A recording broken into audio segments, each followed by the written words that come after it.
السلام علیکم، میں ہوں بشرا ریاض اور آپ دیکھ رہے ہیں پرائم نیوز۔ سب سے پہلے شامل کرتے ہیں آج کی اہم خبر۔ ہمارے نمائندے کی رپورٹ کے مطابق محکمہ اینٹی کرپشن سرگودا کی خوشاب میں بڑی کارروائی۔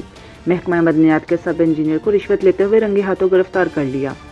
ملزم محمد Shahzad sub engineer mines and minerals کو 50,000 روپے رشوت لیتے ہوئے رنگے ہاتھوں گرفتار کیا گیا۔ اینٹی کرپشن کی ٹیم نے Muhammad Awais circle officer anti corruption Khushab کی سربراہی میں بروقت کارروائی کرتے ہوئے مجسٹریٹ کی نگرانی میں ملزم کو 50,000 روپے رشوت لیتے ہوئے رنگے ہاتھوں گرفتار کیا۔ ملزم پہلے ہی 9,75,000 روپے کمیشن کی مد میں رشوت وصول کر چکا ہے۔ ملزم نے سیکورٹی واپس کرنے کے لیے رشوت وصول کی تھی۔ ماڑی انڈس ضلع میاں والی کے رہائشی عزیز الرحمان نے regional director anti corruption Sargodha کو درخواست گزاری کی۔ اس کا بھائی ٹھیکیداری کرتا ہے اور کام کی تمام دیکھ بھال یہ خود کرتا ہے۔ مائز اینڈ منرلز خوشاب کی بلڈنگ کی ریپیئرنگ اور 4 دیواری کی تعمیر کا ٹھیکہ 65 لاکھ میں لیا تھا، جبکہ 9,75,000 روپے کمیشن کی مد میں ڈپٹی ڈائریکٹر SDO محمد شہزاد سب انجینئرنگ پہلے ہی رشوت وصول کر چکے ہیں۔